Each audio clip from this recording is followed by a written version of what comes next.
Hello and welcome to YouTube guys, this is Ravi Singh from TechPost, and in this video I'm going to show you the gaming review of the all new Dell Inspiron 7560 running on i7 and 940mx 4GB DDR5 graphic card. So without wasting any time, let's get straight to it. So here's the much awaited gaming review of the Dell Inspiron 7560. We will start with Witcher 3 Wild Hunt and then we'll be testing out NFS Rivals followed by some extreme to low benchmark tests. Now I have Watch Dogs 2 installed. It's one of my favorite, but unfortunately I'll not be able to show Watch Dogs 2 in this video as it suddenly stopped running. And I haven't figured out why this is happening. Anyways, almost all games are playable on Dell Inspiron 7560 with 940mx 4GB DDR5. It can handle games like GTA 5, Witcher 3 and other popular titles easily but on low presets. Notice that as soon as I connect it with the power source, the frame rates increase significantly. This is due to the fact that the 940mx card doesn't work at full speed while the lappy is running on battery power. It needs more power to run, and so we need to connect it with the 65 watt power source that comes along with this lappy. Now currently I'm playing Witcher 3 at 720p resolution with low settings. At this settings, the Witcher 3 runs smoothly up to 45 frames per second and on an average 35 to 36 frames per second.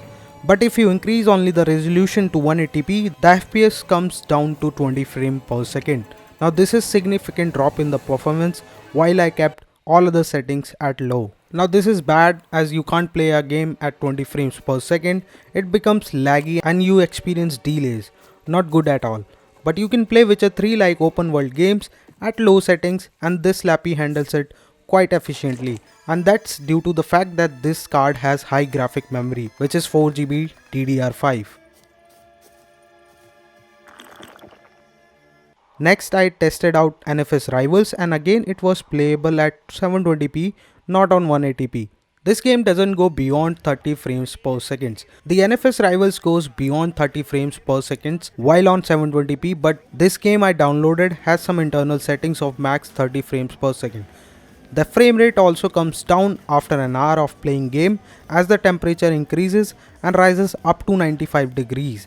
The vents are small and there is only one fan inside, which looks insufficient. When you change the resolution to 180p, the frame rate goes down to less than 20 frames per second. I also ran some benchmark tests to test out overall system performance. You can see that processor has scored well. Don't worry about the graphics score.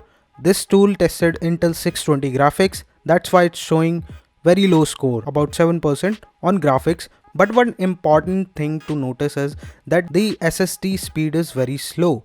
It's below the average. I heard that Dell BIOS doesn't support Nvme for some reasons even on the XPS. Other than that, you can upgrade the system with better RAM if you want to enhance the performance of the system. Also, you will not be able to utilize the RAM at full speed as you can see here. You need to enable this manually via BIOS.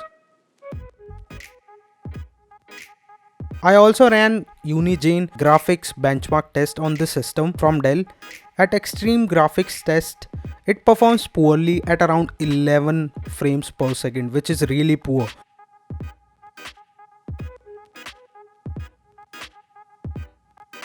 But if you run it on basic settings, it performed really well, over 40 frames per second on average with DirectX 9. Now most of the game supports DirectX 11 like GTA 5 or Witcher Hunt, so you can play those games that requires DirectX 11 or even DirectX 12. I've also played GTA 5 on this system and it runs smoothly at low settings and up to 40 frames per second. Now one more thing I would like to share is this Nvidia graphics experience panel. From here you will have a better idea about this graphics card and system capability. Nonetheless, I bought this lappy not for gaming but for video editing, and it works pretty well with After Effects and Premiere Pro. The Nvidia CUDA cores helps in faster rendering of the projects and real-time previews are smooth but at 1/4 resolution. Overall, it's a nice and powerful system, and at this price, the quality of the product is very premium, and if you are a light gamer, you can go ahead and get this one. Otherwise, go for a proper gaming laptop like 7559 from the Dell, which comes with Nvidia 1050, or you can even go for the XPS or an Alienware. Thank you guys for watching this video. I hope you really enjoyed this video. This video might help you in deciding if you want to buy this laptop or you want to go for any other. The one thing that I recommend you is not to buy this laptop if you want to play the games. It's not a gaming laptop at all. You should go for Dell 7559 or the XPS. So this was all in this video guys. Have a good time and take care.